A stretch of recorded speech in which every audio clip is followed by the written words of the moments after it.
Welcome back to the Midnight Gospel, where we fall asleep into dreaming of being there in our favorite Bible stories. Tonight, we begin beside a quiet shore just after the world has turned a morning after the resurrection, on the edge of the Sea of Galilee. It starts here, a charcoal fire breathing out warmth, a little bread, the faint hush of water touching stone, and the gentle voice of Jesus asking Peter three quiet questions. This channel is a resting place. We don't share sermons or give lessons. Every night we whisper old stories, not to teach but to bring your body home and let your mind settle far from the demands of a busy world. These are stories retold slowly, without hurry or noise, only the presence of God moving softly through the story. If you carry tiredness or hunger to feel close again to holiness, these moments are for you.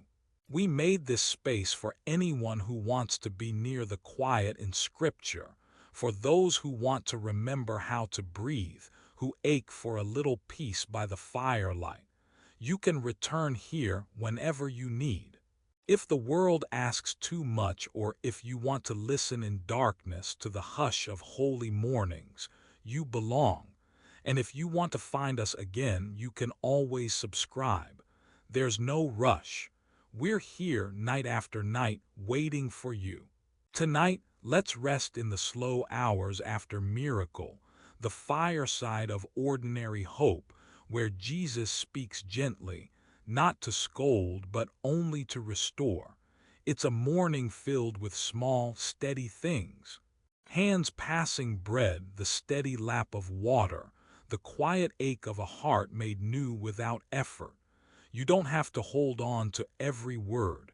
Even if you fall asleep before the end, the story will stay awake beside you, keeping watch as you drift. Let the sound of the lake drift further in. Let the warmth of the morning air soften your breath. You don't have to listen closely. Just rest. Let it settle in, like gentle waves coming home to the shore. It happens every morning, but somehow never the same way twice. Night sinks back from the lake in slow, gentle folds. The first hint of light runs thin over the water, sliding like silk across small ripples. You don't have to open your eyes to know it's coming. You can feel light before it happens, a cool silver hush. The air lays quiet, soft, just above breath. A worn linen blanket tucks around your shoulders. There are ashes in the corner where last night's fire died, and the smell of wood smoke resting in the beams. Above you, the rough roof holds the night's last sigh. You let the new day touch your cheek. That's all it is at first, just a touch, cold and bright. In the corner, along a low shelf, you can make out three baked clay cups. Pale light slips over their rims, filling them until they almost glow. Clay, water, light. Three simple things repeating like small prayers. The mist sits heavy on the Galilee, hugging the water and the reeds. You listen to the village creak awake, a soft cough, a cup being set down, bare feet sliding over dirt.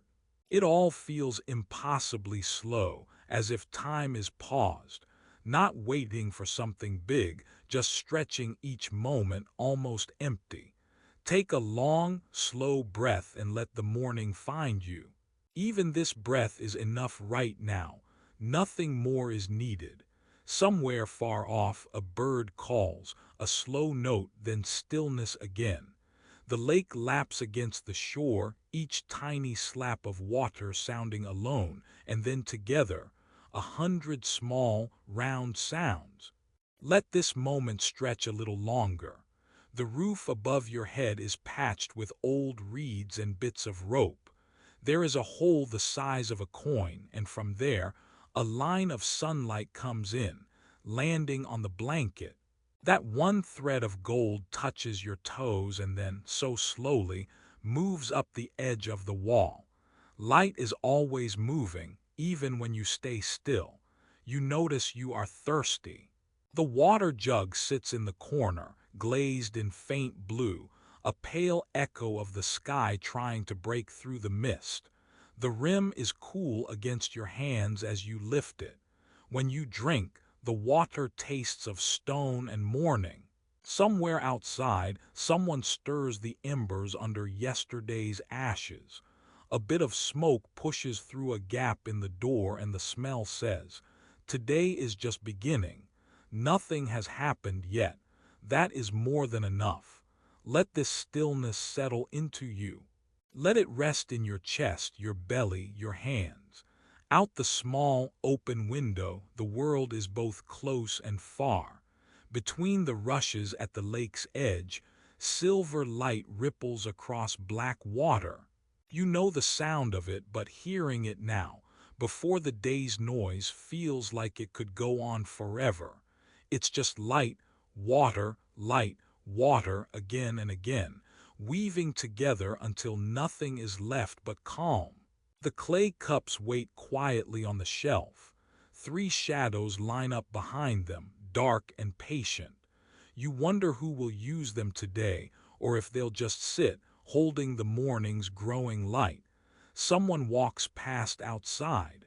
Their voice is a whisper, nothing meant for you. A goat bell knocks softly. There is peace here in being unseen, in letting the day move around you, choosing if and when you join it. Let your eyes close for just a breath or two. Even if you fall fully asleep, the dawn keeps coming. It all keeps happening. The slow water, the thin morning, the same old cups filling with new light, over and over in quiet ways. No one notices the prayer, but it is heard. The hut always creaks a little before dawn. The straw mat under my feet is cool, my hands know what to do, folding the same rough cloth at the edge of my bed, the way the women taught us, so carefully. Nothing moves quickly, no one rushes. I open the door. The outside smells like dew and last night's charcoal. The air is gray-blue, quiet, half asleep. Even the birds wait before singing. I walk soft, heel to toe, so the others don't wake. My sandals brush over packed earth. A small stone turns under my step, then down, through the path we all use, past the empty water jars stacked in the corner, footprints overlapping prints from the night before. The sand is cooler here, cool even on days when the sun comes strong. It gives just a little as I walk, a soft crunch, crunch. Then the smaller sound as I cross near the edge, tiny shells breaking under me. Scattered like dull pearls, the lake is right there, but not loud, just busy with itself, working on the shore stone by stone. The water laps, slides, falls back. Laps, slides, falls back. Always that same sound, never in a hurry. I notice the men already by their nets, no boats out today, though the nets need mending after last time. Their hands go over the lines, slow and sure, find the break, tie a knot, slide, pull, tie again. I hear the quiet snap of old twine, the hush of fingers pushing the knots down. Someone hums, not a melody, just rhythm. Not for anyone to hear, just to keep the hands busy. They say little. Their voices are soft, the voices of people who have been up since dark and let this moment stretch. The air holds all of us, not talking, just moving with our work. I take a seat on a flat rock, fingers trailing in the sand, feel the grains, cold and sleepy. A little breeze comes off the lake, brings the smell of damp wood, salt, a hint of fish from the basket stacked nearby.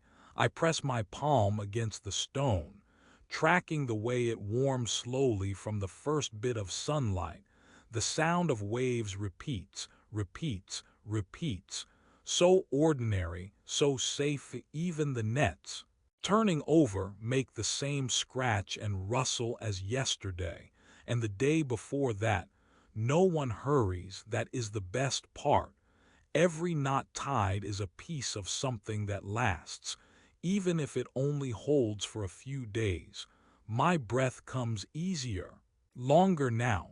Let your shoulders fall just a little. Someone laughs, too quiet to wake the gulls. There's a comfort in silence, louder than it seems. The lake watches us, the same as ever. A man hands me a net, the same one I fixed seasons ago. My fingers go to work, remembering every motion. Find the break, tie, pull, tie again. The same rhythm, the same patience. Even this silence is holy.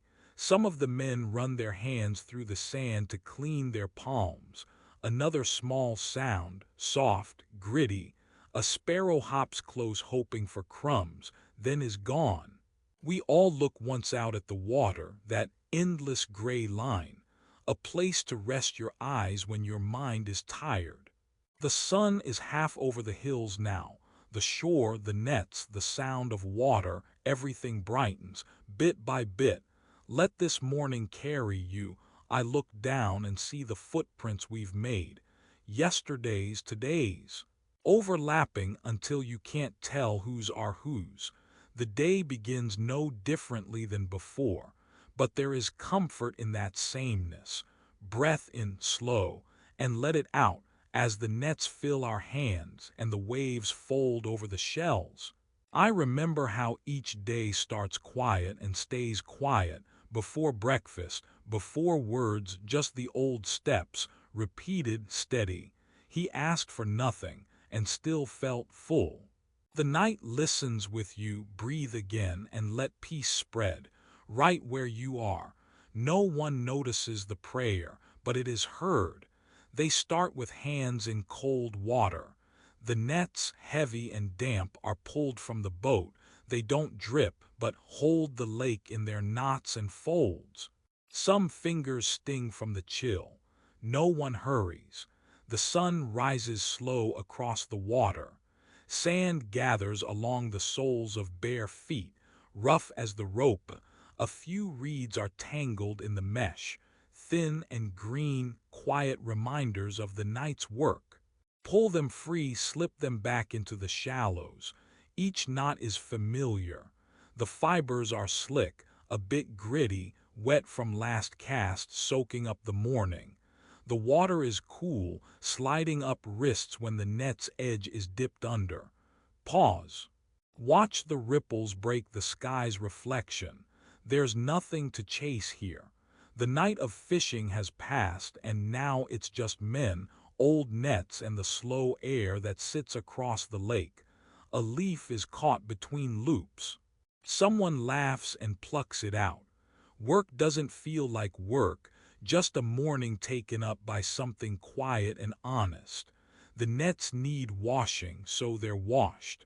The lake laps and curls around ankles, cold, careful, never rushing. Let this moment stretch. A soft rhythm comes with repetitive motion. Shake out the net, dip it again, untangle, fold.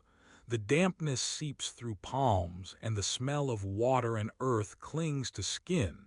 Dark bits of last night's seaweed cling to the rope. Someone smooths them free one by one. Even the silence is holy. Clouds pass and cover, then drift away. Sometimes a gull cries. There's the hush of voices in the background, but mostly there's the quiet of labor done slowly, done together. Breathe in. Let the air clear your mind the way the water clears the knots. No one is in a hurry. There is time enough for everything. Even the heart slows, matching the work steady, plain, good. Every now and then someone stops and looks at the blue-gray horizon. Nothing moves there, not one boat crossing. The world feels newly born. Netted hands rest on knees for a while. The warmth of sun finds a shoulder. Someone yawns and says nothing. It is easy to let the morning keep you some jobs finished too soon, but this is not one. The nets are wide, still heavy, and every inch needs a touch. Small stones caught in the mesh are rolled loose. Each gentle nudge is a prayer no one notices.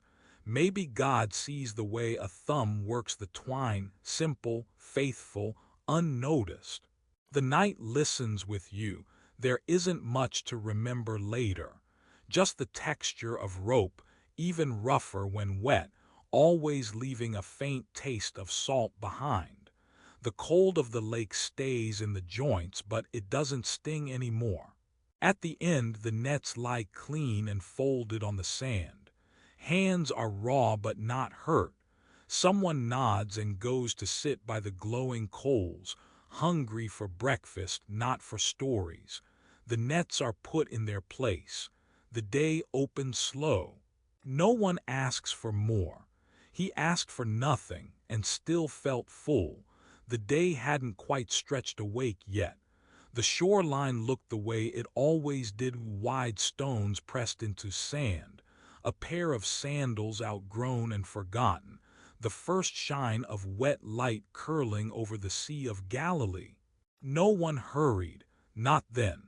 There was a spot near the water's edge where the sand held the promise of a small fire.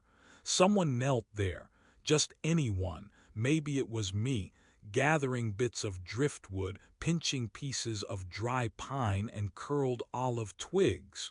My arms moved slowly. There was no need for rush. Each stick found its place without thought. The smell of the lake was salt and old nets. I waited for the chill in the air to leave me, for the quiet to hold a little longer. When the match finally scratched, it was only just a sound. The tinder accepted it with a hush, a quick leap, and then a settling. No flame argued, no shadows fled. A thin curl of smoke found its way up, pale and shy against the gray morning sky. It smelled like pine pitch, like woven baskets left in the sun. The smoke drifted, divided by a cool breeze, and made its long, reaching arms into the open air. No one minded it. People only watched from time to time and then lost themselves again to their thoughts or to the lapping water at their feet. Somewhere close, the slow brushing sound of waves pressed against stone. Shorebirds made their notes softly, nothing that would wake anyone deeply. The wind bent long grass without breaking a single blade. My knees pressed into the cold sand, and I pressed twigs between thumb and palm until the fire grew steady, unhurried. No one told it to hurry. I watched coals deepen beneath the shallow flames. For a moment my memory drifted to other mornings, colder, less certain. I noticed my own breath shaping and rising with the smoke. Shadows circled us quietly. Even though the sun was still low, you could watch the outline of each person as the fire promised warmth, and the world around us softened. There was nothing special in the way the fire built itself. Just someone nudging dried leaves, shaping a small ring out of old stones, letting their palms warm in the glow. Hands warmed, and so did hearts. I watched patterns in the ash. It looked a little like writing, but no message waited there. Just the soft record of wood turning to coal, to nothing, to morning. Let this moment stretch, the scrape of pebbles, the crunch as feet adjusted on the wet shoreline. Each person who gathered here did so quietly, close enough for warmth but without the need to speak too soon. The fire became a center, as fires do, not because it was large, just because it was there. Smoke washed the air in brief spells, then drifted away. I watched how the light moved through it, making halos in the mist for a breath, then letting them fade. Salt air stayed around us. What mattered was small: a knee pressed to the ground, a stick tossed to the edge, a corner of bread in a quiet hand. The gentle wooden shift of a boat moored a little further out echoed up the beach. Oars settled. Sand moved under the weight of a worn foot, but no voice called out. Only the fire, the waves, and once, somewhere behind me, the soft laugh of someone telling a half-remembered story to the morning. Even this silence is holy. The fire sharpened the air and drew us near. Faces came into soft focus. Still, no one hurried. There wasn't any need to be anything more than present. The building of the fire was almost a kind of prayer, though no one said it aloud. Just the small, ordinary hope that warmth would be enough and each of us would find a place at its edge. Shadows stretched further now. I noticed how darkness gathered behind those who stood, thin and familiar. The sun crept forward but never rushed us. Smoke lingered on my clothes. I thought of nothing but the next slow heartbeat. Let the peace of the fire and the water settle you. The night listens with you. The world is quieter here, between the pressing of waves and the patience of coals. Bread waits soon to warm in the ashes. Questions rest. For this breath there is nothing to solve. Only a circle of warmth where we gather, slow and silent, one small moment at a time. There is a quiet sort of morning by the lake, before the sun is high or the day loud. You can hear the water turning over small stones, just softly, and smell old wood smoldering near your feet. Someone is kneeling close to the earth, their knees pressed in the sand. The coals in the fire glow gentle orange, not with hurry but with careful warmth. Silence is wide here, wider than the sky itself, a ball of dough shaped in careful hands. The flour dust lingers in the lines of every knuckle, in the little valleys between the fingers. The dough is cool and soft, yielding with the press and roll of steady palms. It's not much, a small circle, flattened, then stretched a bit more. A slow exhale, the task is simple, the work unhurried. Grains from weeks ago now become bread. The air is full of their scent, damp at first, then, as the dough meets the heat, a change. You can smell something sweet rising up, almost like honey but quieter. There is a golden edge in the smell, nutty, rich, and a little smoky from the dark stones. Even if your eyes are closed, you know the bread is close, just from the way it fills the air. Every breath carries a little more of it, warming your chest, steadying you. Someone leans closer, brushing the dust of flour from their palms. It falls to the sand, unseen, joining the quietness there. The hands return, turning the bread, feeling for the edge where it crisps, listening for the faintest crackle. The rest of us wait, not talking, not needing to. Let this moment stretch. A bird calls from the shallows, its wings flashing silver in the soft light. It lifts, sweeps just above the water and lands farther down, out of sight. The sound slides into the morning like another breath. Even this silence is holy. The heat is gentle, not too strong, never rushed. You can still smell the ash from the night before, a quiet shadow under the new bread. It lets you know you are safe, near fire, near food. You can smell the world settling and waking all at once. The lake's chill, the green reeds, a bit of salt left from the breeze. The bread drinks it all in, bakes bit by bit, gathering the story of the night and the promise of the sun. If you are tired, you don't have to move. You can let your heart slow and notice how many scents live together. The scratch of grain, the soft sweetness, and the rougher smoke. Every breath here is plain, and that is a comfort.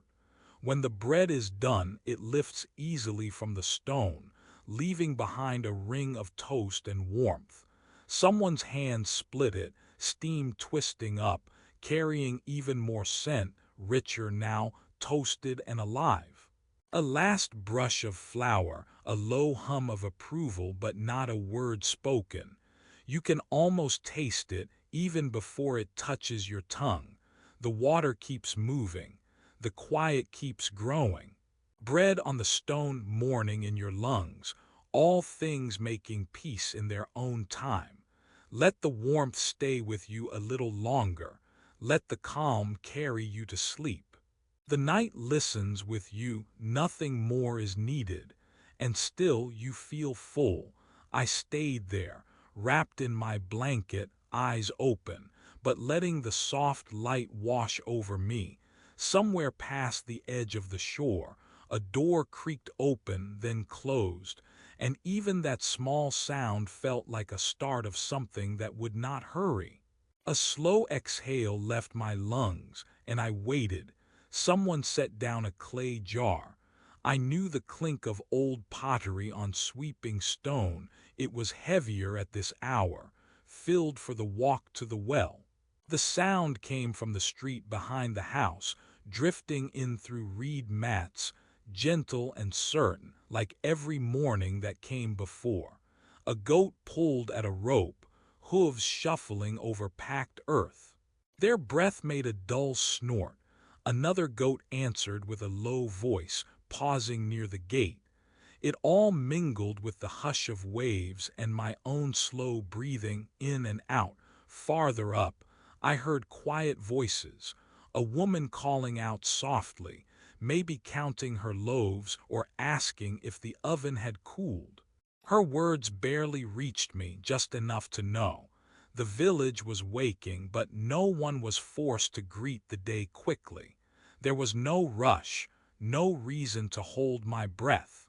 I let my chest rise, then fall. It became its own sound, matching the way even the quietest parts of the world join in the same rhythm. A mule shuffled. A child coughed once, then nothing. Someone laughed, quietly, the way you do when you're sure no one is listening. Maybe she thought of a dream. Maybe she just remembered she was alive. My fingers followed a wrinkle in the blanket, tracing it slowly, not thinking of anything, just letting my hand move. The reed mat above me bent as light crept in, and above the roof somewhere the birds started up, sharp at first, but then soft, becoming part of the air.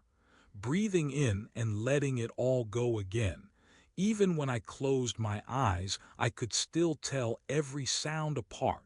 The whisper of a broom, olive branches outside brushing the wall, the smallest clicks and snaps as the breakfast fire caught, and the slow, careful folding of yesterday's cloth. It was all here, every detail, but I didn't need to do anything about it. No list, no hurry, not even any wondering about yesterday or tomorrow. Just the ordinary weight of presence and the little world right in front of me, waking up together without effort. Letting the sound of the village hold me and my breath moving steady with every other living thing that called this place home. The street would fill with footsteps soon.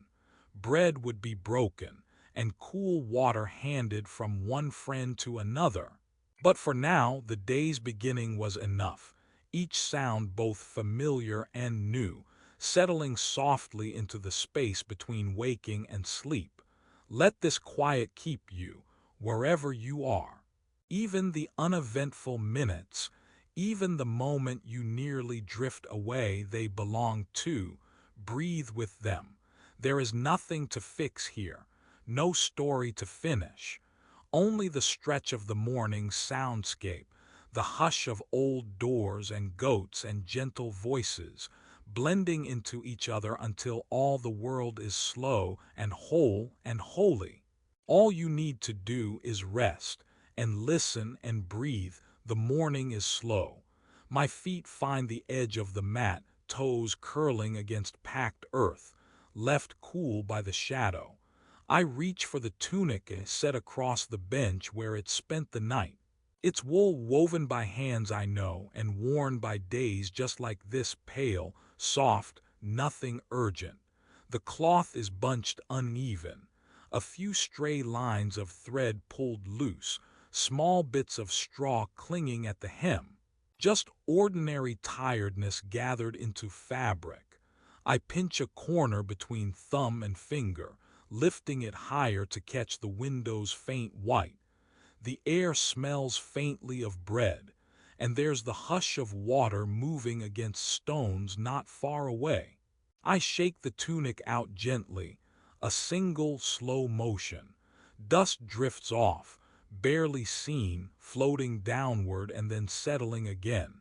The arms of the tunic flop open, empty and expectant, like they're waiting for morning itself to slip inside.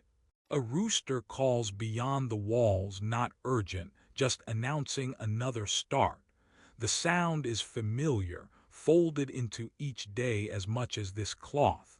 I pause to listen, letting the noise drift over the rooftops and settle against the silence indoors. Everything waits. I lay the tunic flat, smoothing with both hands. My palms trace from shoulder to cuff, pressing out the night's sleep, feeling where the wool is thinnest or where tiny holes have begun to open. The cloth is rough in some places, soft in others, not because anything grand has happened to it, just because it's been worn again and again. I find a small seed tucked inside the pocket, carried in unknowingly. I set it aside. Even that is a kind of care. Working from one edge, I straighten the sides, aligning seams as best I can. The weaving is slightly crooked where it was finished late in firelight by weary fingers. I press down the fabric, holding it steady, as if settling all the day's noise into a single row of quiet lines. I breathe slower. The room feels fuller somehow, as if the act of folding is bringing order to the silence itself. With a gentle motion, I fold the left side over the middle. I pause there, letting my hand rest flat, steadying the edge. The tunic gives a soft rustle. I notice how the morning light gathers on the fold, outlining every irregular thread. It isn't new, but it's clean enough, and my careful fingers know each fray. Folding the right side now, meeting the first crease, I notice a spot near the hem where the wool has paled almost white with use. No one will see it but me. Still, I smooth it down, as if to honor what's hidden, as if small efforts might echo further than I realize. Now the sleeves, they never want to lie flat at first, always curled in on themselves, hunched from nights of wear. I heft the left one, open it gently, smoothing along the shoulder with slow, circling motions. It takes time. My thumb presses each line, easing out the creases made by a restless sleeper. I do the same with the right, careful, not forcing anything flat that wishes to stay soft. There's a comfort in this, the sequence, the order found in the smallest acts. It reminds me of watching him by the fire, tending coals with the same patient motions, never hurried, never careless. I remember how he would break bread without a word, offering wholeness in the simplest way. No sermon, just a presence you could feel even at an arm's length. I wonder if he ever folded his own robe like this, slowly, making a devotion out of the common texture. I draw the bottom edge up halfway to the collar and hold it there, waiting as if for permission. I press the fold down, easing out any bubble of air. There's nothing holy about this, and yet it feels like prayer. Each fold is slow. The fabric fights and settles, fights and settles. I breathe with it, barely thinking, letting my hands do what they learned years ago. I hear voices outside, distant, talking about nets and fish and the price of olives. I'm in no hurry. The world can wait. The morning is longer this way, time vacant, unhurried, unremarkable. I watch the way the shape of the tunic changes with each step, shrinking under my hands, becoming something tidy, contained. Light moves across the table, outlining what's finished and what's left to do. At last I lift the folded tunic, patting it once to settle any corners that rise. It's light now, somehow lighter than before, as if the folding, this quiet devotion, took a weight from it. I set it aside, stacked with sandals and a spare sash. There is space now, clean and open, ready for whatever the day requests. A rooster again, farther off this time, the village already beginning to move. I sit for a long time, listening to the empty hush left behind. No songs, no stories, just the sound of my own slow breath and the gentle order left by hands that cared for what was small enough to fold. Let the morning stretch, even this stillness is holy. The Lord hears what is folded in silence. Nothing was wasted, nothing unnoticed. He asked for nothing and still felt full. Someone set the baskets down in dew-soaked sand. The handles were woven tight, still rough from the market, but already growing softer with use. Inside, bread waited, warm from the morning's charcoal, its top flecked with flour, the rounded edges tucked in like a nap. Next to it, folded in cloth, pieces of fish, cold, thin-skinned, with the salt still clinging from a hurried cure, rested beside the bread, their smell sharp but not unpleasant. No one reached for more than was needed. Fingers unsteady from sleep hovered, then gently took a piece, always with a look, never across the circle, only beside, to see who else hadn't eaten yet. It's quiet when the food is passed. Just the hush of water brushing the shore. No talk of miracles, no hint at anything grand. Only hands moving bread and fish from basket to palm, from palm to mouth. The texture was simple, the bread springy but dense from its night on the stone, the fish sweet and a little oily around the edge. Between bites, men chewed slowly and watched the sun warm the backs of their own wrists. There is no rush. No one urges or counts. If someone finished quickly, they would rest their empty hands in the folds of their cloak, tracing circles in ash or plucking a pebble from the sand. A pause would last as long as it needed to, a full breath, a moment to notice the taste of fire lingering on the crust or the flake of salt stuck to their finger. Every portion matters, but not because anyone is hungry. Most are half full already. The act of sharing fills some emptiness that's never quite the stomach. When bread tears, there's a sound, a soft, living crackle, hardly louder than the sea. Sometimes, when giving, a man holds the piece for a second too long, just to feel the warmth in his palm, to remember the days when bread was harder to come by, and the baskets seemed always lighter. Nobody tells a story. Nobody counts the pieces left or asks where they came from. Eyes meet softly, the way you look to someone before asking if they want more, but instead saying nothing. Presence is enough. The sandals lined unevenly along the shore, the coals burning low under watchful eyes, the long shadows cast by morning sun, and the comfort of knowing the meal will last as long as the belly's need. Sometimes a knee brushes another knee under the fold of a blanket. Sometimes laughter threatens to swell but stays folded away under the hush of the dawn. The waves do most of the speaking. It feels like hours, this slow giving of food.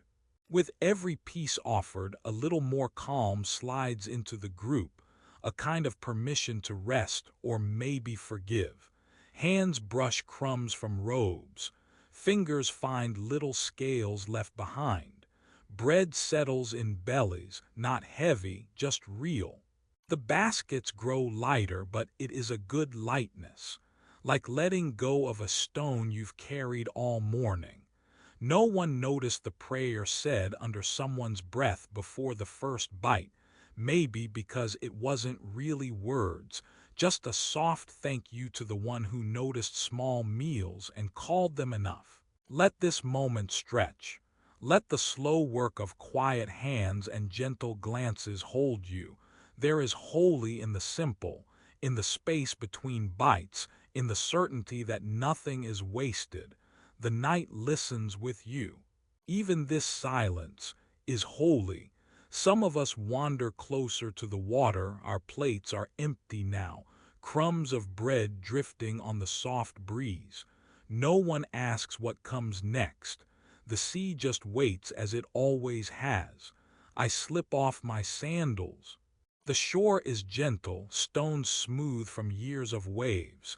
Each one is different, some round, some flat, all cold to the touch. The water welcomes slow feet. It isn't deep. It never hurries you, even once. Someone beside me sighs, not from worry but from letting go. The surface ripples, sunlight scattering in hundreds of shivers. It flickers on the skin, on the stones, on our tired ankles. Light again and again, glancing off the water, never in a rush, never exactly the same shape twice. Nothing to figure out, just the feeling, cool water wrapping. Iron-rich stone steady below. A bit of moss slips under my heel. It's almost too soft to notice. Almost. Minnows dart and vanish when I move as if it's all a game, as if they know I mean nothing by it. Quiet laughter between us, petty worries floating off with the minnows. A shell half buried in the sand. A feather caught on a splinter of driftwood. The morning has its own hush. Bare feet in the water, listening. Someone hums faintly, nobody says much. There's a safety in the stillness. Between each gentle step, the water flickers and rests, flickers and rests. Every time the light touches the waves, it changes us just a little, but there's no hurry, and no one is waiting for it to be done. Now and then, pebbles shift with the current, letting this moment stretch. Even silence is holy here. You can hear the steady lap, lap, lap of water on stone. It repeats. It doesn't care who's listening. Still, we listen. Still, we let it in. A bird skims the surface and is gone. A breeze tumbles over the shallows. Someone bends to pick up a round white stone, feels its weight, then leaves it behind. The light keeps flashing, small and constant, flickering on our toes, the water, the sand, the old, tired world. There are no more questions now, just quiet voices fading. The peace is dull, almost boring, and that is enough. The Lord's questions have faded too, replaced by the presence of morning, water, bread, and friends who do not need to say anything at all. All that's left is the plain pattern of lapping light. Let this stillness settle. Even this quiet is holy. The day is new, but it asks for nothing yet, only that you rest ankle deep in the low shine of water on stone. Nothing moves quickly here, and in the flicker, flicker, flicker of the morning light you are held. The night listens with you, and the peace of the water waits for nothing. It was early. The sun had not found its way across the water yet. Soft air moved in small shapes. The shore was quiet. I remember folding a corner of cloth, smoothing the seam with tired hands. The jobs for the morning already waited. No one hurried. Waves touched the stones in easy patterns. one after another. Charcoal, gray and warm, glowed in a ring by shallow sand. Bread rested near the heat. The world felt smaller in that moment. Nearby, two figures sat, Jesus and Simon Peter, though if you didn't look closely, you'd think it was just two old friends, waiting on fish to cook. Their voices, gentle, nothing stronger than wind. Most of us stayed back, working, listening for nothing in particular. The sound of cloth, stack of netting, hush of sandals shifting. The conversations were not secret, just private, as if the words chose their own direction, drifting up and away, mixed into the open air. You could only hear the pauses between answers, not the words themselves. That's what stood out. The pauses. Peter waited. Jesus waited longer. The world didn't need rushing. I remember thinking how rare it was for anyone to leave a quiet in the middle of talk. Usually we filled all space with something, a story, a sigh, but not this morning. Here, silence was allowed to be whole. There was no pressure to add to it. Even the sea listened, holding its breath after every wave. I folded the edge over, pressing a line so it would stay. The bread crackled quietly. Small things asked for my attention. A chipped cup, a loose thread, a little salt spilled. Easy work. I moved slowly, each task gentle. No voice told me to speed up. Even my worries melted, worries about the day, about what comes next. I think the world is full of words left unspoken, not from fear, but because silence can be its own kindness. There was peace here, in the wait. Sometimes I wondered if that's what forgiveness sounds like. Not a sentence, not an answer, just someone sharing the hush. I didn't look up much. It felt sacred, that space between them. Jesus would speak, "Simon, son of John, do you love me?" Never loud, only enough for Peter. Then the pause. The sea answered first, then Peter, soft, almost shy, "Yes, Lord, you know." No one hurried through it. Between each question and answer, time seemed to enlarge. My breaths grew longer. I could let the quiet shape my body. Let this moment stretch. I think of all the ways I fill gaps in my own days. Humming, swallowing, counting my steps. But here I learned a new kind of waiting, a way of being that said there's nothing wrong with empty space. The night listens with you. They hardly moved. If you didn't know them, you'd think they were just waiting for the food. But in between, a kind of restoration happened without anyone naming it. Not fixing, just returning. No one needed to repeat the past. No one needed to ask for proof. It was just presence, a meal, shared pauses, and trust that words would return only when they were ready. Flatbread tore softly in my hands. Bread passed quietly. I noticed Peter's shoulders rise and fall. Relief or maybe stillness. He didn't try to fill the silence or explain himself.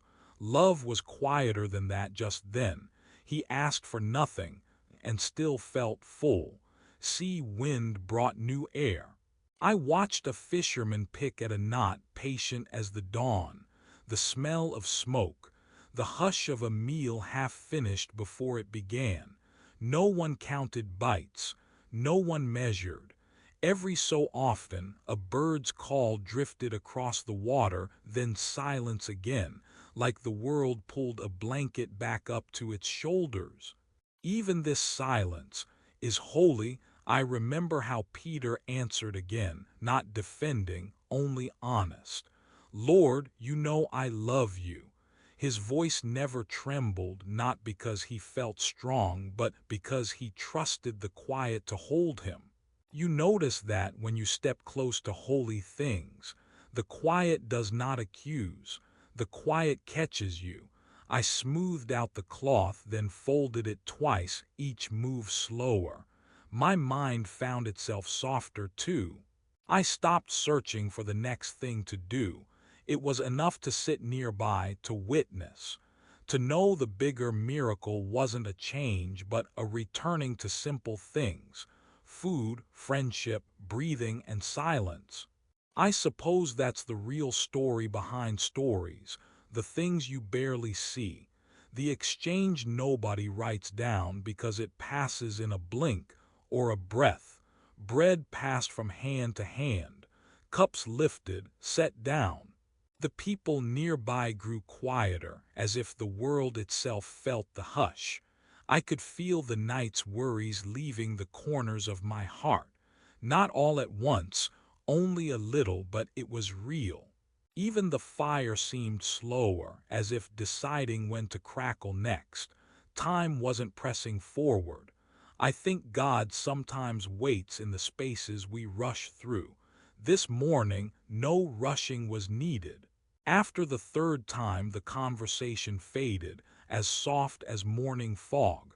There was no debate, no weighing of worth, just a gentle trust that what needed to be said had been said. The rest stayed in silence, carried by the calm. I brushed sand from the hem of my sleeve, careful not to wrinkle the clean fold. The sun had risen a little higher, but it still left long shadows on the sand. Someone yawned. Another stood, then sat again. There was no script to follow. Let this quiet fill your listening tonight. Let the moment open wider, breath by breath. You do not need to answer anything or explain yourself. Just let it settle into your bones. No one noticed the prayer, but it was heard. Maybe that was the real restoration, not a word, but a permission to rest. Peter didn't rush away. The others finished the meal, heads bowed. The water kept moving. The world kept waiting. Bread was gone. Fish left bones in the sand. Voices slipped back to gentleness. The day had not even begun, yet already everything felt enough. I gathered the corners of the cloth, slow, letting my thoughts drift. There was room here, in the silence, for old regrets to fade, for comfort to come in small, plain ways. The sea, the sky, the slow meal, all reminders that speaking is only half of being heard. Some mornings, like this one, you learn that listening is a kind of prayer. May this moment be enough. May every pause hold you as the quiet did for us then and now. Rest here a while. Let God meet you in the breath between words. The story keeps walking with you, even in silence. The sky closes its eyes. Shadows settle over the shore, brimming around the small boat left half in water, half on sand. A hush softer than the hush of waves. I drag my hand over its side one last time. The wood splintered, but smooth from years of repairs. Warm where the sun held it, cool now in the arms of dark. I can feel the little patches of tar, rough and sticky even as they cool. My hand remembers their pattern, the places I pressed, sealing cracks against the tides. Even now, at the edge of sleep, the scent clings to my fingertips. Tar, salt, faint pine where the net dried beside the hull. Each night ends here. I crouch to brush sand from beneath the boat, tucking feet beneath me, letting the heaviness settle into my knees. Breathing in, I taste the hush, old net rope, sea moss and fire smoke left in the folds of my sleeves. My hands are slow, folding the blanket that kept me warm on the shore, the edges soft from many nights the same. With the blanket folded, I press it to my chest. The cloth still carries the morning sun, and under my chin the last cool trace of night air. I hold it for a moment. Nothing to fix, nothing to mend. Only breathing. Only the slow, careful weight of rest. I move my fingers along the rim of the empty cup where I drank the last of the morning's water. I think of the cup's edge, rounded, cold, shining briefly in the lantern light, just as it does every night before sleep comes. Light, water, darkness, always in order. The sand sticks to my feet. I brush it away, methodical. Between each toe, the grains persist. I don't hurry. I let myself notice them. Let the world be small and the air gentle.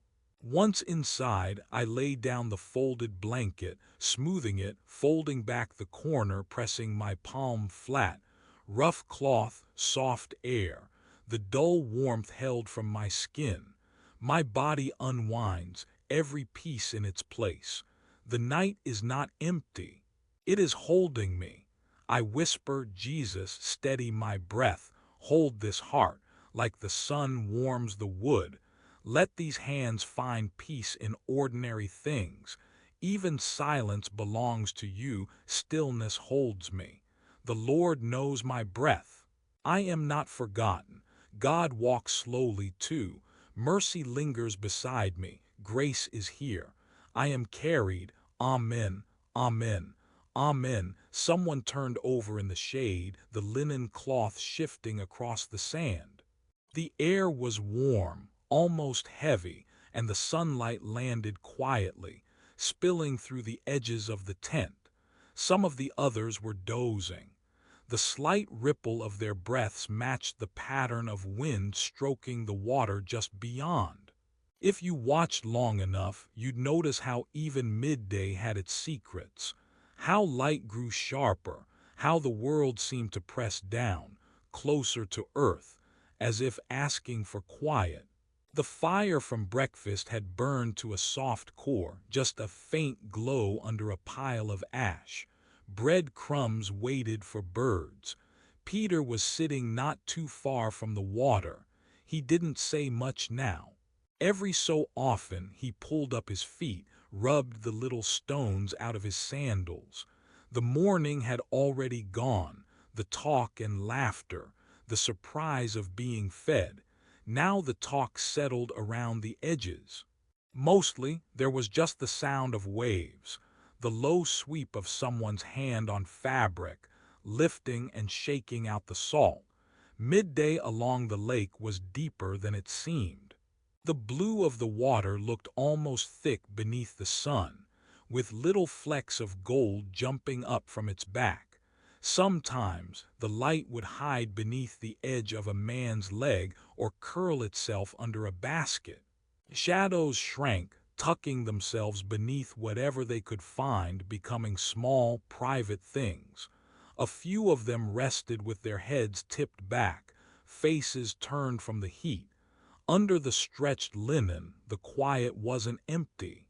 It was full, padded thick with drifting thoughts, shopping lists, old journeys, the feel of fish on the line. The men and women didn't talk much right now. There was no reason to hurry. Even the birds near the reeds seemed to agree, pecking, then closing their eyes, blinking against the day's warmth. Someone took a long, slow breath. Maybe you. The world moved with it, the linen above, the lapping waves, the air under the shade.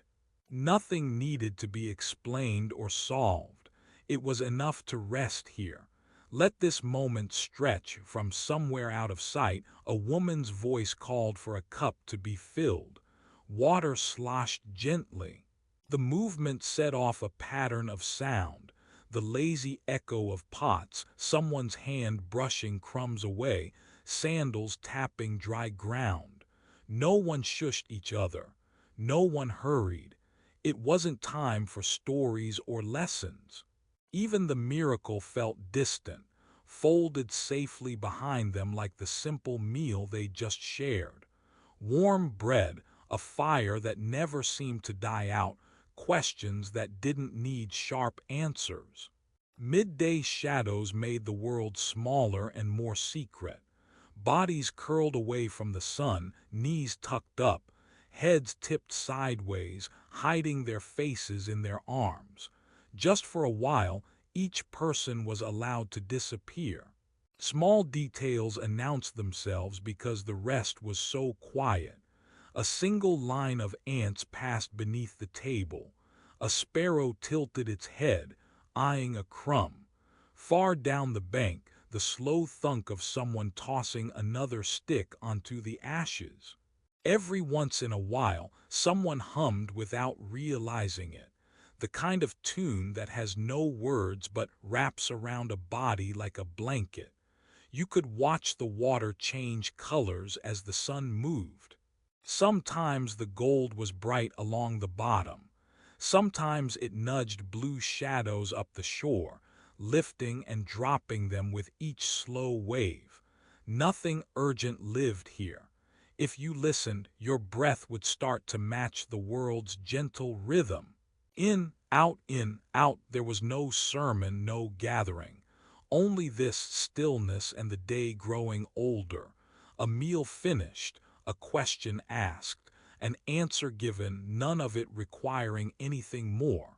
This was a kind of holiness that came with ordinary slowness, soft and boring and full. It made you feel, maybe for the first time, that you could just be, and somehow that was enough. Under the shade, you let your eyes slide closed. The linen billowed a bit, letting in breath after breath of warm, forgiving air. Somewhere nearby, you could hear someone murmuring a prayer too quiet to catch. The lake kept its own secrets, the waves telling them softly to anyone listening this closely. Even this silence is holy, and so you let the midday shadows hold you, the deep blue, the brighter gold, the tired bodies letting everything go. The world watched and waited. The story went on, only slower now, drifting, drifting, as if rest itself was part of the miracle. Just let your breath move with the water. There's nowhere you need to be. Afternoon drifts in slow, bright waves. The rooms are quiet, emptied of voices. Outside, sunlight slips across the doorway and finds me sitting on hard-packed earth, a shallow pile of reeds at my feet. Each reed is thin and cool. I press my thumb against the tough outer skin and split it gently along its length, the pale inside catching the gold of the light. The reed clicks softly as it breaks apart, and then bends, patient to become something new. Sometimes the split runs crooked and I start again. There is no hurry. The others are down by the shore, laughter echoing now and then over water. Here it is only the afternoon, the steady sound of reeds bending, the occasional rush of wind as it stirs the dust. I anchor one end beneath my foot and let the slender pieces cross over each other, one after another. Right hand, left hand. One over, one under, pause. Tighten, then again. Over, under. A pause for the ends to realign, a breath to smooth the work. Always the same motions, but always a little different.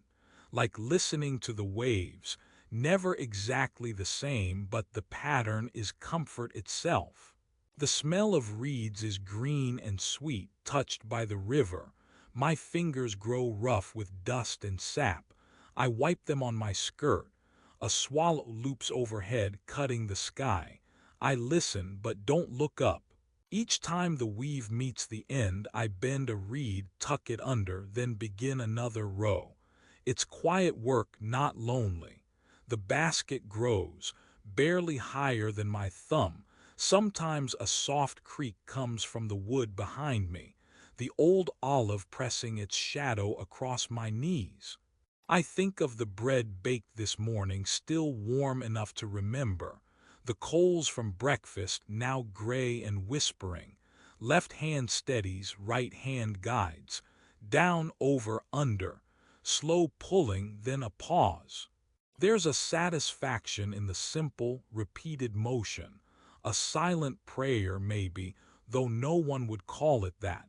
I pause to realign the edge, pressing the shape flat again, letting the day be quiet, letting my breathing fall into step with my hands. Sometimes I let it rest in my lap and just watch the water move through shadows. Nothing to rush. Each moment adds to the shape. Soon someone will carry fruit in this basket, or bread, or maybe nothing for a while. I split another reed. The papery sound is softer than bird song. My thoughts wander, then come gently back, just to this place, just to this small job with the gentle light and the sound of water on stone. The world is quiet but not empty. There is room for forgiveness in the ordinary. There is peace in patient workmanship, in knowing hands don't always have to do something grand. I bend, I weave, I pause, I realign. Sometimes that is enough, and the day just as it is holds me quietly right here in the soft spaces between. The day was quiet around the lake, not quite morning, not quite anything else. The world seemed to wait, gentle and unrushed. I remember holding the clay pitcher by its scratched handle, cold against my fingers, a little heavier today, or maybe I was just slower. There was no need to hurry. Not with the hush of the water, the sleepy air, and the soft gray sky pressing down just enough to make the day feel close. I bent at the edge of the shallows. My knees clicked, my back rounded like old wood. The lip of the pitcher dipped into the lake just enough to break the surface. I watched sunlight play in the water, patient circles, carried by tiny waves. The pitcher wanted to float, but I pushed it further in, letting air bubble out one tired gasp at a time. I steadied it with both hands, cupping the cool clay, and let the water gather itself inside. It filled slowly, not all at once. You could hear it, a faint rushing, a secret conversation between lake and vessel. The weight changed in my palms, a shift in balance I felt in my elbows. Water is heavier than you think. I waited. I always waited just a little, counting a few heartbeats to let the pitcher rest underwater. Every time I thought about how long it takes for things to fill up right. It's not the pouring in that matters, but the holding, letting the noise settle, letting the bubbles slip away. Nothing in this scene asks to be hurried. I lifted the pitcher. The bottom dragged a soft line in the sand. Water clung to the rim and fell back in fat drops. A thin stream trickled down, making wet lines over my wrist. I balanced it, heavy, sloshing, a little awkward but not threatening to spill. I liked the way it felt, like holding something alive, offering its own pace. Walking back to the other vessel felt like a small journey. Steps on the pebbles sounded mostly in my own mind. The ground was uneven, but I knew the way. I'd done this too many times to count.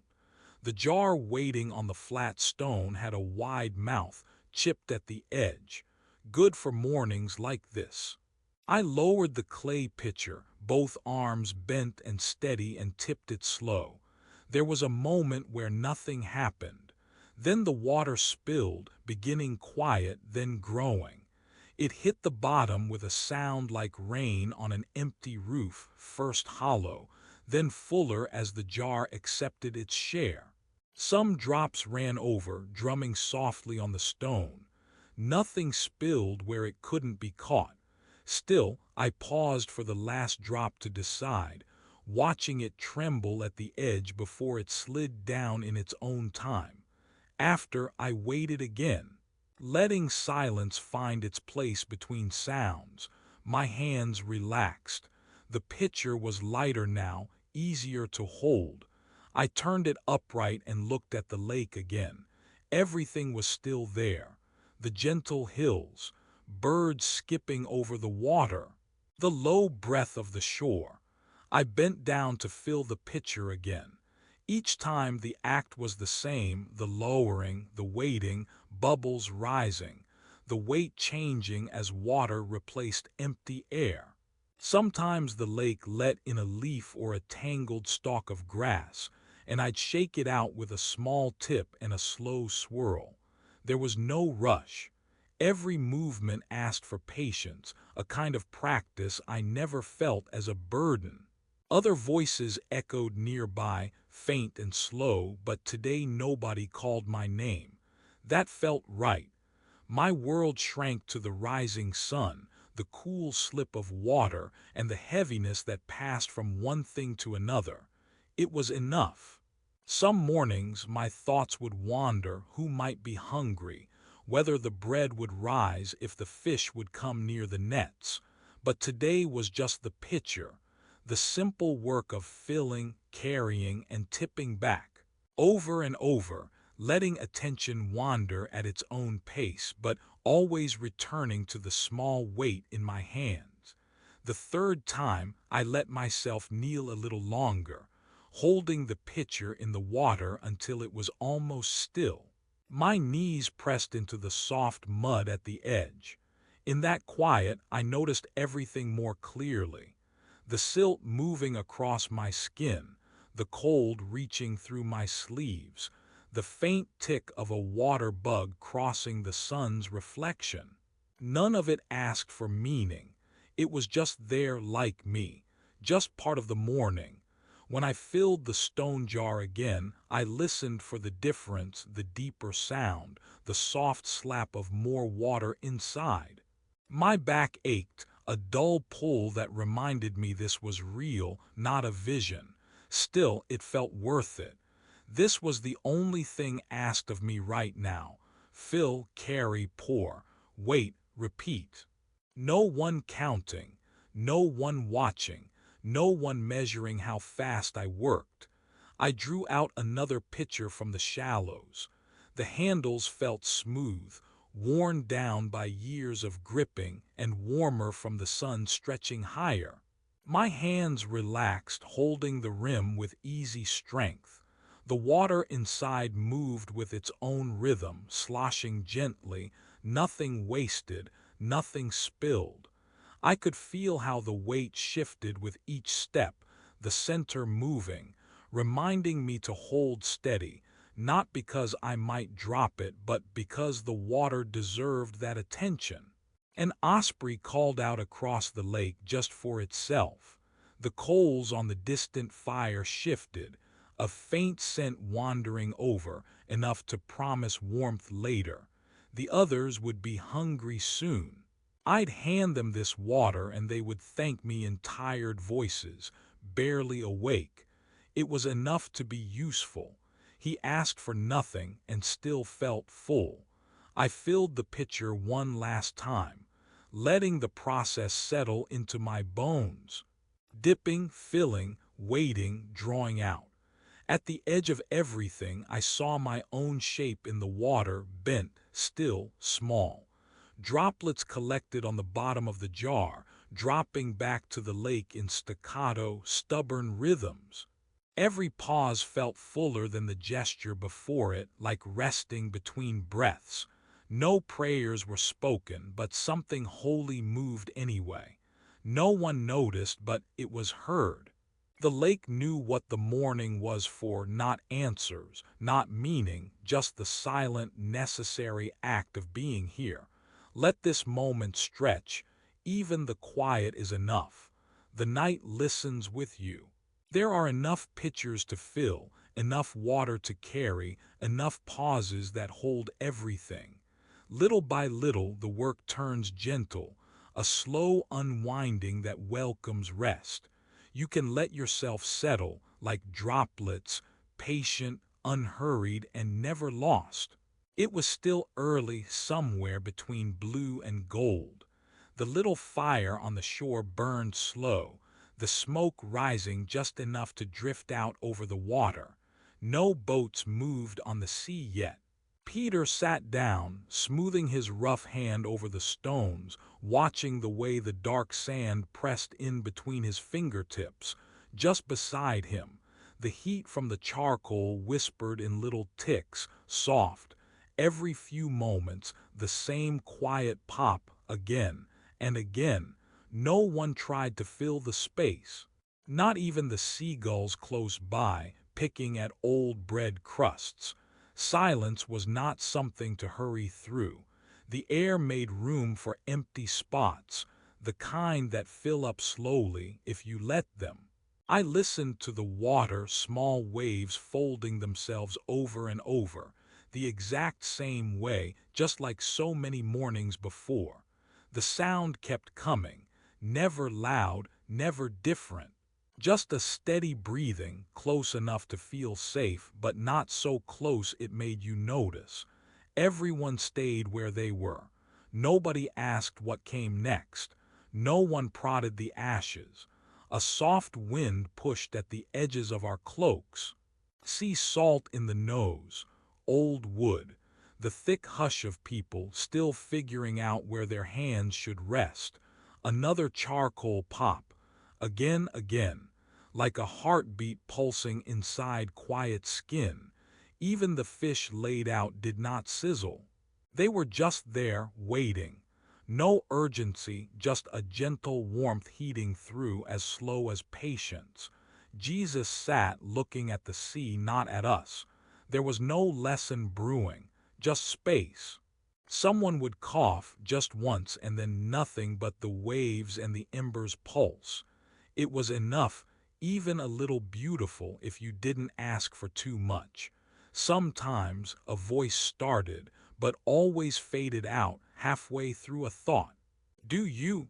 But then the shore's stillness took over again, sentence gone before it could even breathe. Someone's sandals scuffed softly over the sand. Another tiny pop from the coals.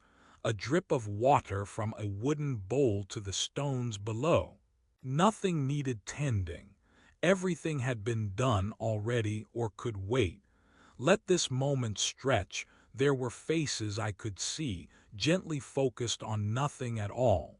The way steam curled from the bread, the twist in the woven basket, the slow, soft sound as a thumb traced the edge of a cracked plate. Nobody's eyes held questions. Just a waiting, not even hope, really not fear either. A suspension. As if stillness itself was being gently taught. Even this silence is holy. Sometimes I watched shadows on the rocks tighten, then loosen with the sun. Sometimes I tried to count the breaths Jesus took but lost my place, lulled by the ash settling. Another wave, another pop of the charcoal. Little anchors to hold the hush. No story interrupted. No big thing began. Bread cooled, then warmed again beneath careful hands. The world stayed unremarkable, and so, somehow, it felt safe. Someone knelt to wash their hands. The bowl clinked. Water slipped back where it belonged. Then more quiet, as if the chores themselves bowed to this hush. Let the boredom stretch out. Let it settle in, a voice asked, "Do you want?" But stopped again, the sound being lost somewhere in the middle. There was nothing to finish.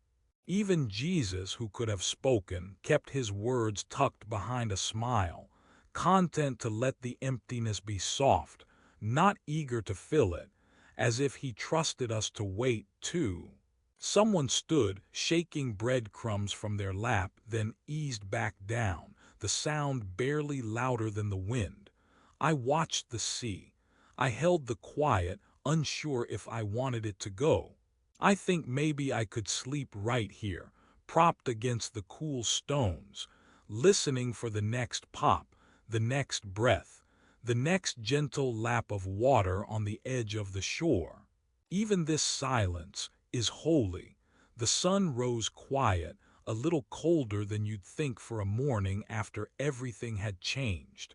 I carried a woven basket over my arm, half filled with flat bread. There had been rumors all week of empty tombs and running feet, but today the sand was still.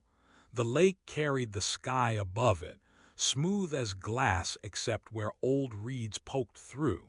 I kept close to the shore, careful not to let my sandals slip. Farther up, near one of the fishing boats, a few men sat close to a charcoal fire. The wood cracked softly against stones, sending up those good, familiar scents: fish, smoke, the warmth of bread heating up again. It could have been any morning if you didn't look too closely. There was laughter now and then, but it felt quieter than usual. Each voice seemed to test the world, as if checking if it still held. I sat a little away, just outside the ring of firelight, turning my basket over in my lap. Sometimes it's enough to listen at the edge. Sometimes being nearby means more than being seen. The gentle scrape of someone's hand brushing ashes, the almost sure way that breakfast gets made without anyone calling it a miracle. That's how it was this morning.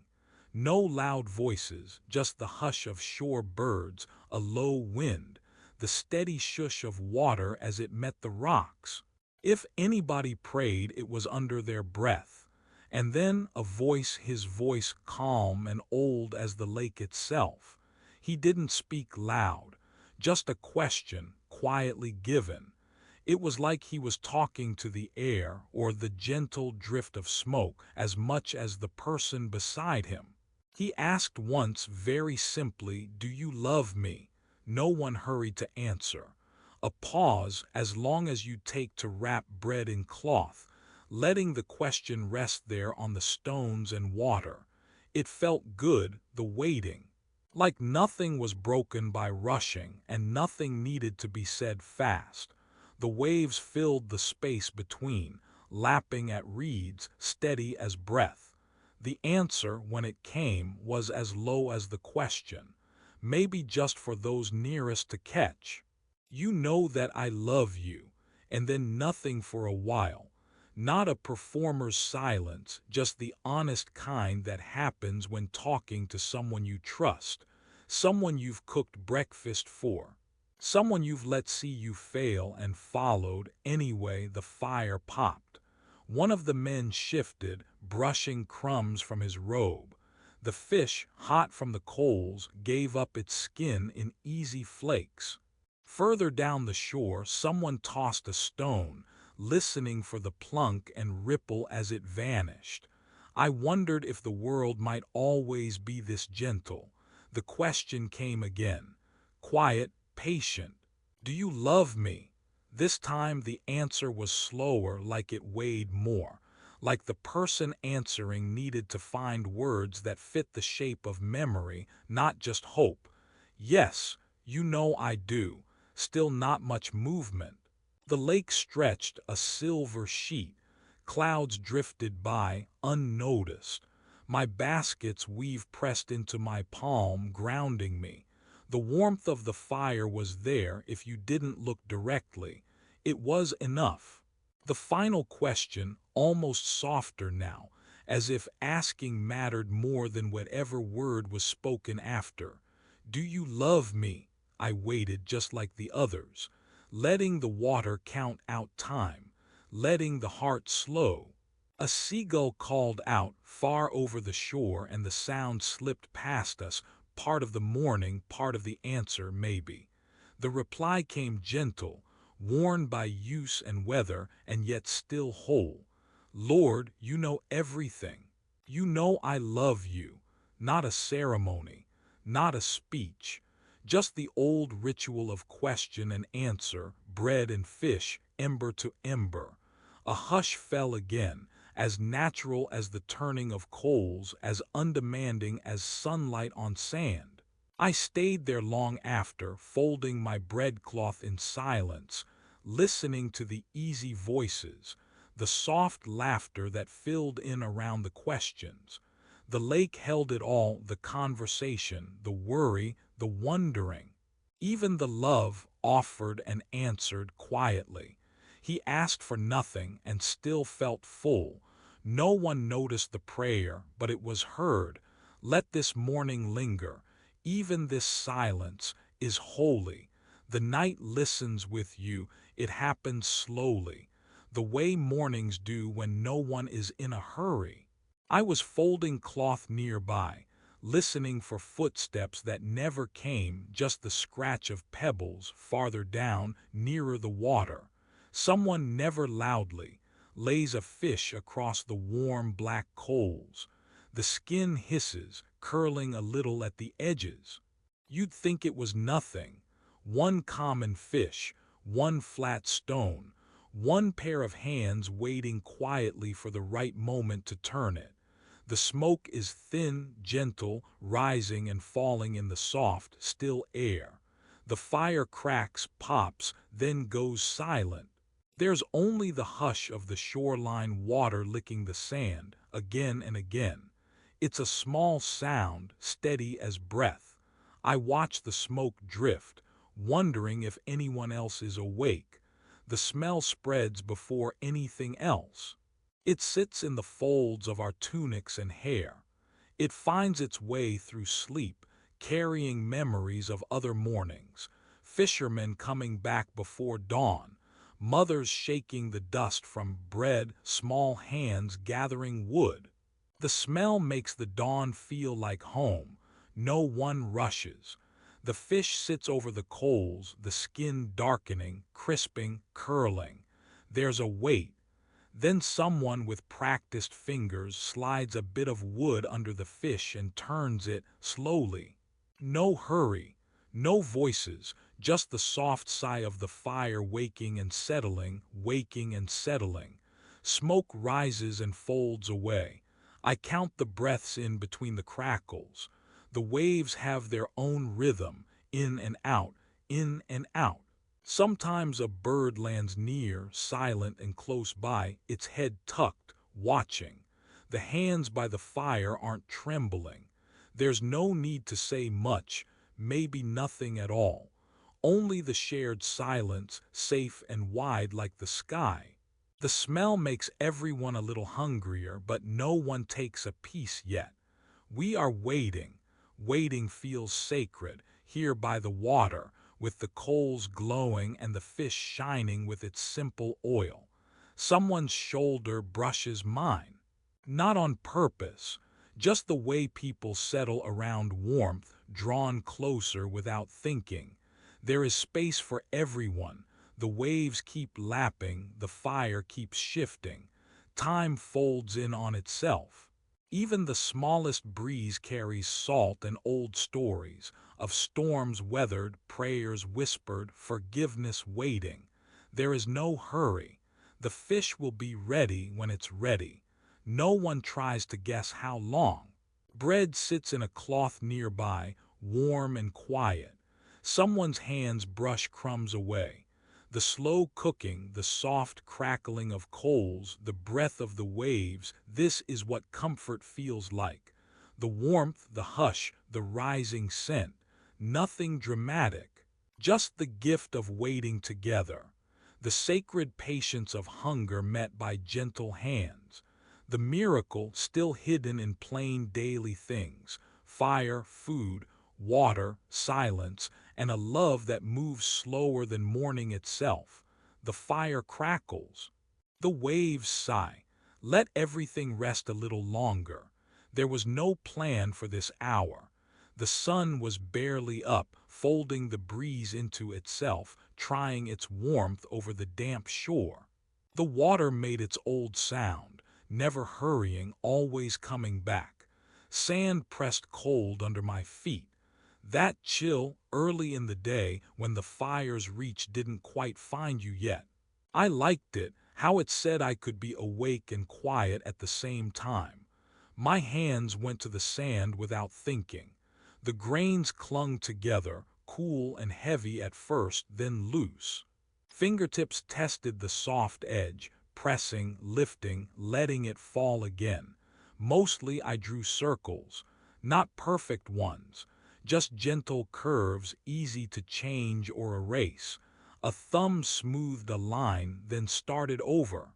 Small hills made by yesterday's wind, each one different if you looked close, though I never looked that close. My breaths came slow. I tried to match them to the way my finger moved, around and around again. Close by, Peter's voice floated above the low crackle of the fire. I heard only the shape of words, not their meaning, just softness, broken sometimes by a quiet reply. I didn't try to listen. I watched the marks I made in the sand, drawing lines from nowhere to nowhere, letting them fade as fast as I drew them. Little mounds, half a shell, a shape like a fish without a tail.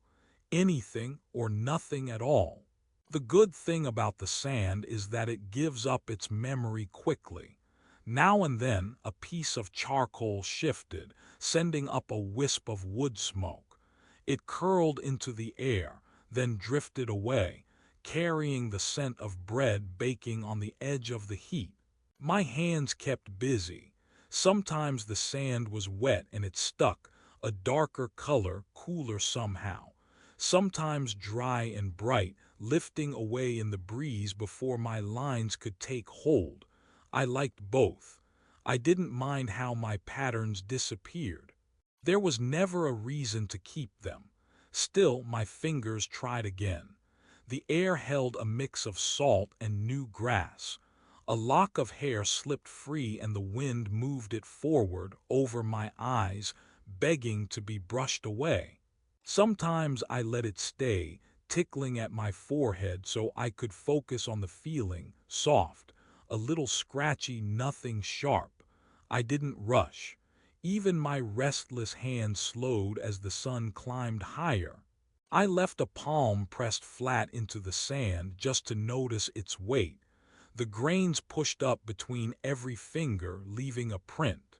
When I lifted my hand, I watched the shape fill back in, little by little. The sea smoothed everything given enough time. I let myself believe that was a kindness, not a loss. Farther out, water met stone in a gentle hush. A gull called out, but it didn't sound lonely, just reminding itself it was here. Nothing more. It could have been any morning, but I knew it was not. The fire, the voices, the smell of baked fish, it mattered, but my place was here with my hands in the sand. Small work undone and redone without purpose. Sometimes I pressed hard, dragging a line as deep as it could go, feeling the resistance of wet grit under my nails.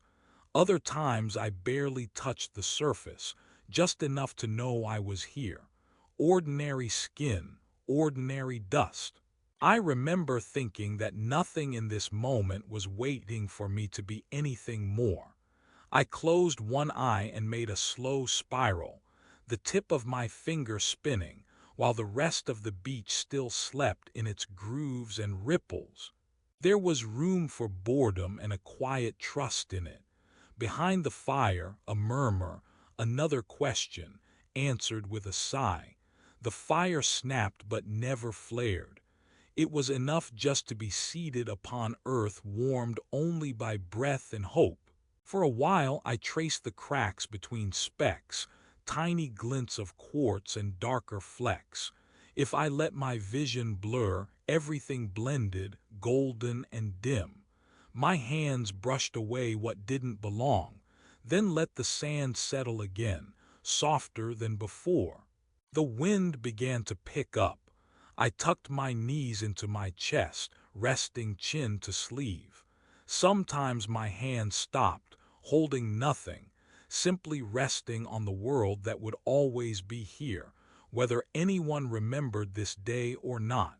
In the pauses when I did nothing at all, I felt the steady comfort of repetition, how each action, unremarkable, smoothed out the ache beneath my ribs. The sea never paid for the space it took.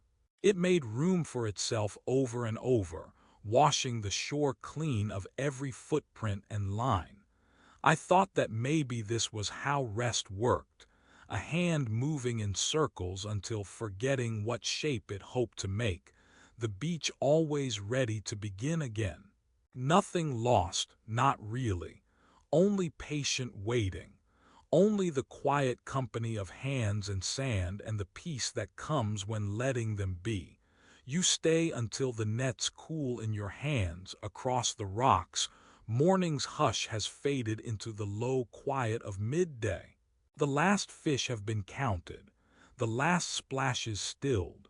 Most of the others have drifted away to gather wood, straighten baskets, or sit in the slow sun on the sand. Your left, sleeves rolled, toes buried in grit by the pile of nets. They're heavier now, salt and damp weighing down every knot. You run one hand along the coarse rope, fingertips pausing on rough patches, snags, places where the cords remember work. Small stones cling in the empty places. Sometimes you flick them free, but mostly you let them stay. You guide the net in, slow as a tide returning, piece by piece, coil by coil. It doesn't like folding, resists the shape of the basket. You coax it a little slack here, a gentle tug there. The others don't notice or hurry you. Here at the water's edge, with the sun slipping lower, nothing feels urgent. There's just the task and your body and the smell of char, faint from the morning fire, still drifting over the pebbles. Beside you, a smooth stone acts as a table. You spread out one mesh, searching for places where a finger slipped, where a strand grew thin. You tug, test, retie. No rush. The day is nearly done. You think about hands, not just yours. How many times these same nets have been folded by others, sometimes in pain, sometimes laughing, sometimes wordless, shoulder to shoulder. Today it's just you, but it doesn't feel lonely. Your thumb works over a stubborn knot, the same one as yesterday. Still no miracle, still no shortcut, just work, but the work feels holy now, like soaking berries or sweeping the last dust from the threshold. You pull the knot tight, then tuck the end back into the mound of netting so it lasts another night, maybe another week. Farther down the strand, the waves tap and pull. You pause, just to look at the light gently wavering across the lake. It's changed since morning, softer now, the air less blue, more gold. You let out a breath you didn't realize you'd been holding. A small shell trapped in the web. You pick it out, let it drop into your palm, then place it beside the stone, as if it too needs to rest after the day's work. The simple gesture feels almost like a prayer no one notices, but it is still heard. You start on the next length, bringing two corners together, folding slow, slow, slow. Each passage between your hands is another reminder that there's no need for hurry here. The fire has cooled, the bread has been eaten, the voices have grown drowsy and thin down the shore. You check every link. Some are strong new, almost shining in the low sun. Others are patched 3, maybe 4 times, each mend a small history. You never remove these marks like footsteps in soft earth, left behind but not erased. Occasionally you pause, straightening your back, feeling the small ache in your shoulders. A good ache, earned and simple. Even the emptiness feels enough. The final net is always toughest. Folded once too often, it remembers every catch, every pull. You gather it, gathering yourself. There's a rhythm to this last bit, an order known only to hands and hearts made patient by years.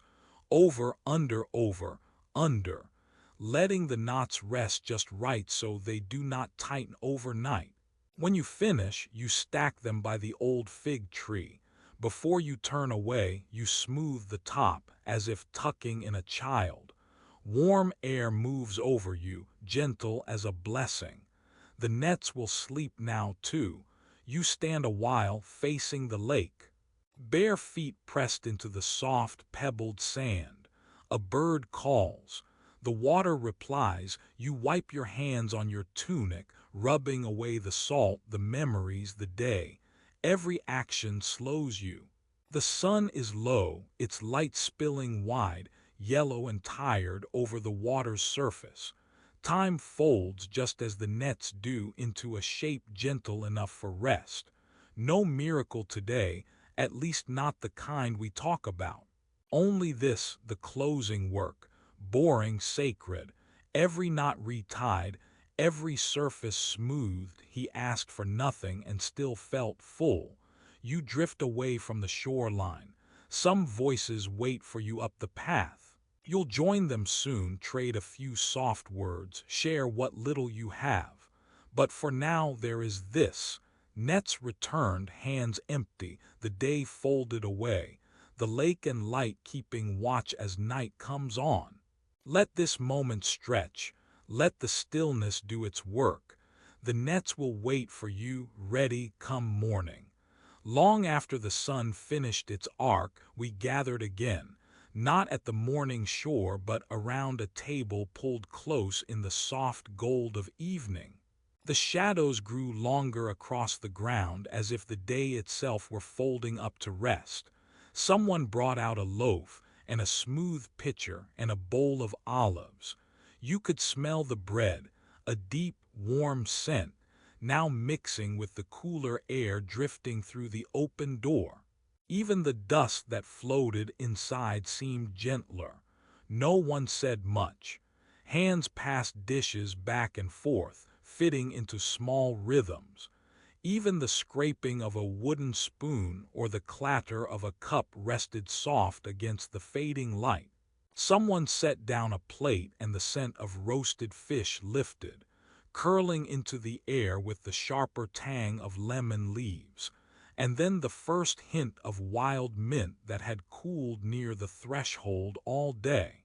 It wasn't the meal from before, no crackle of fire, no startled glances, just steady, easy movement like the quiet finishing of a song you already know well.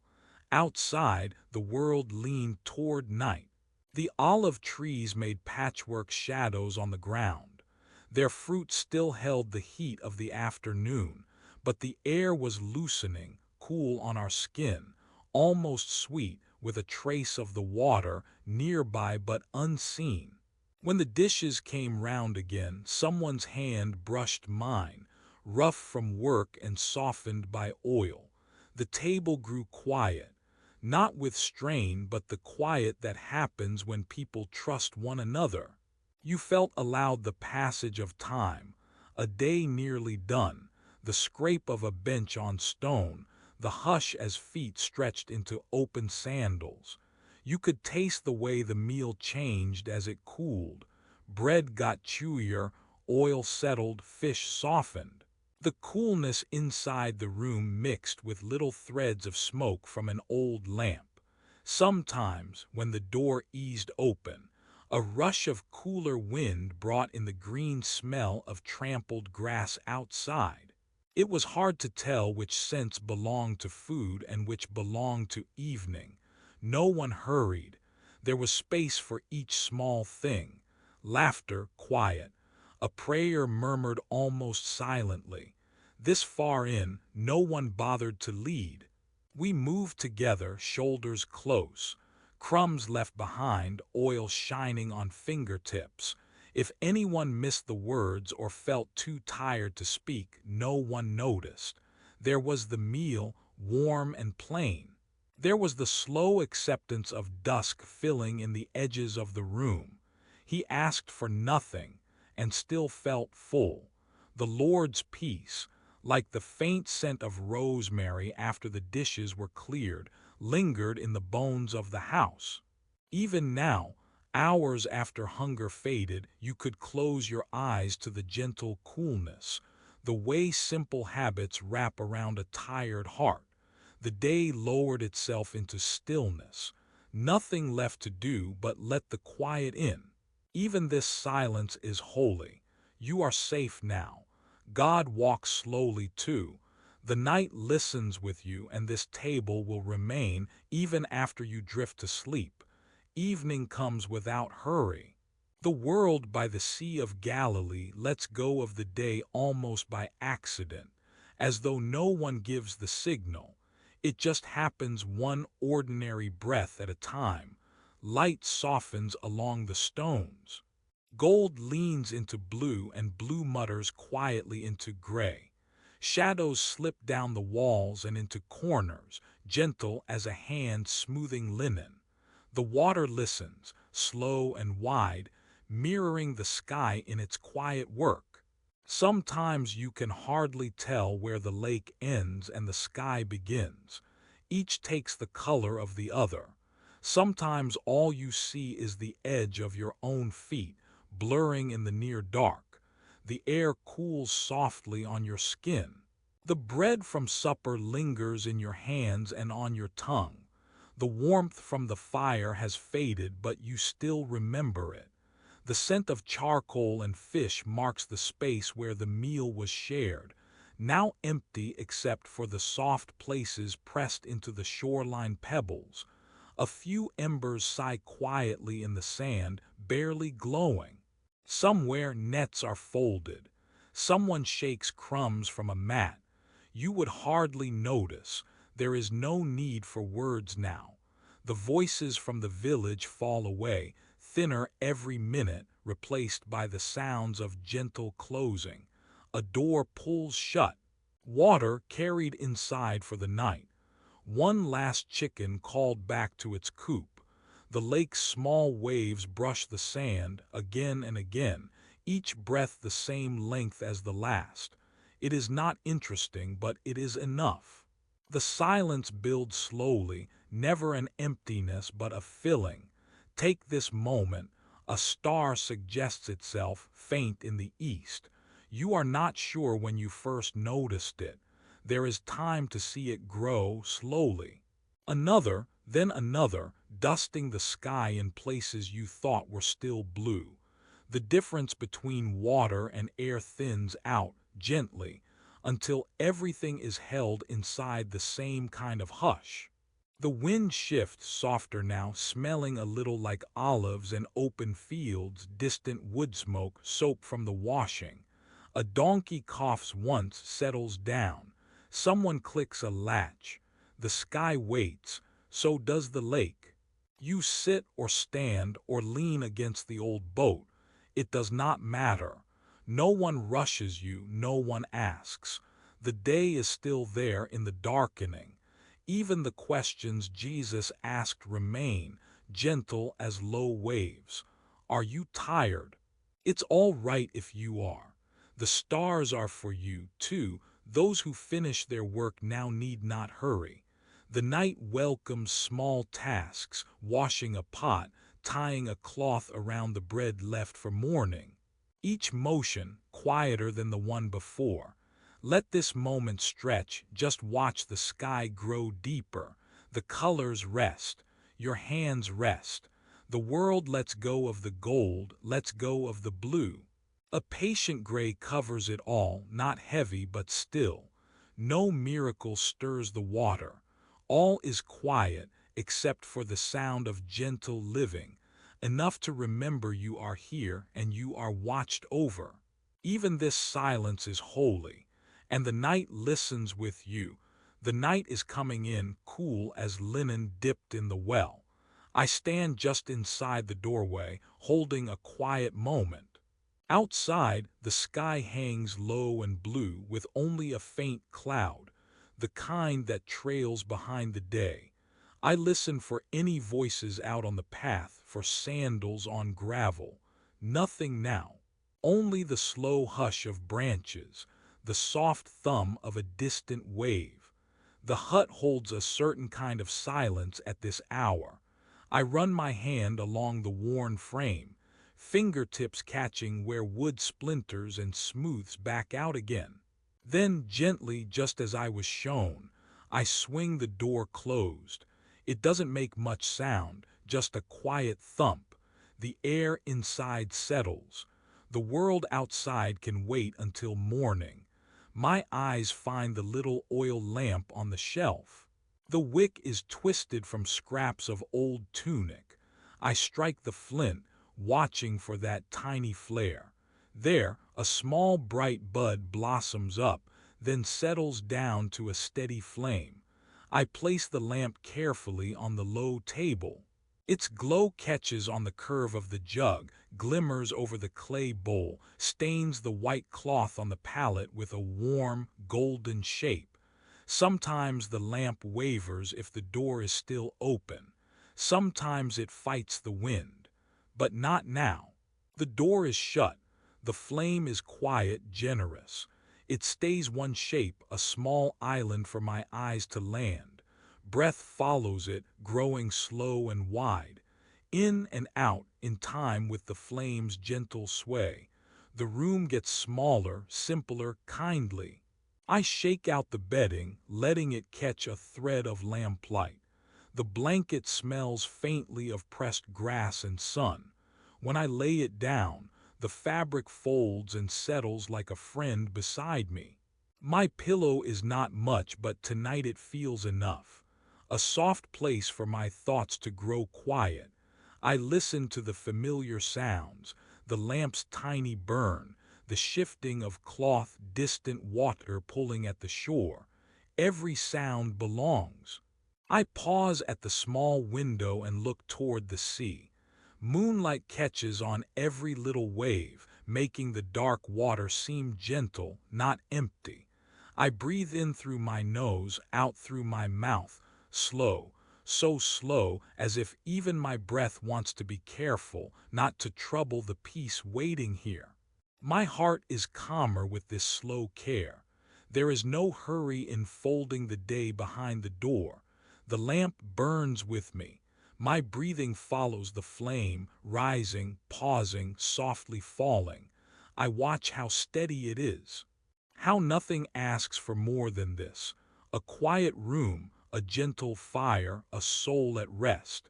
Jesus once walked along this lake, I think, steady as the flame, quiet as the night.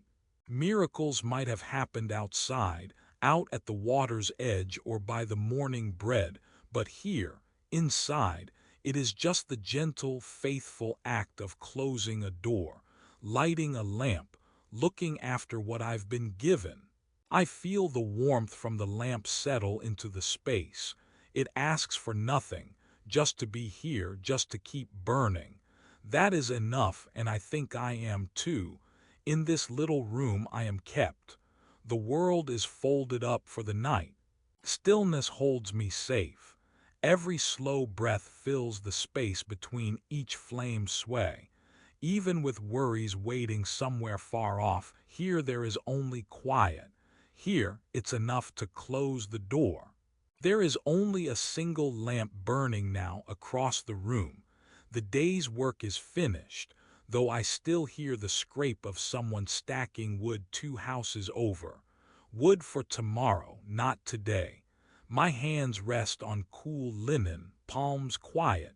I lie down and feel the day fall away, bit by bit like dust brushed from a table. Through the open window, night air slips in.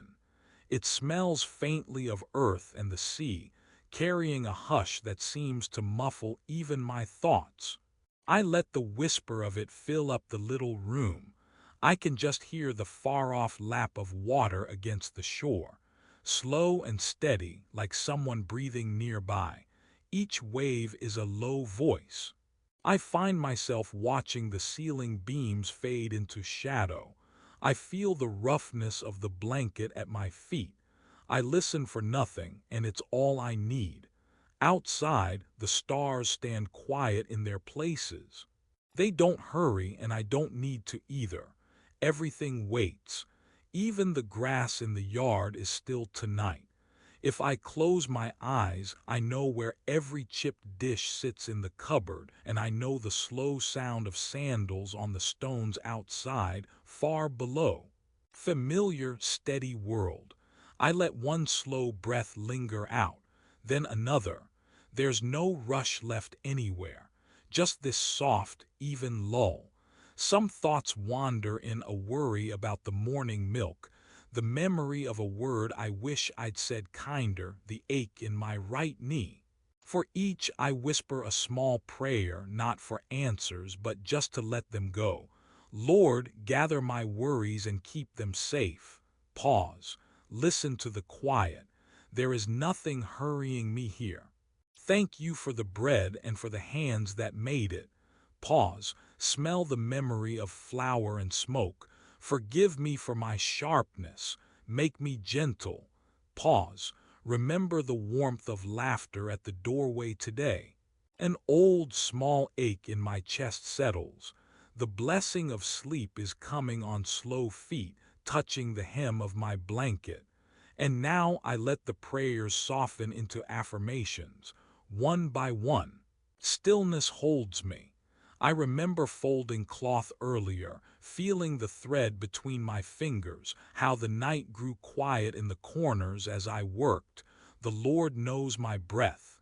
Each inhale, each exhale, counted like grains of wheat being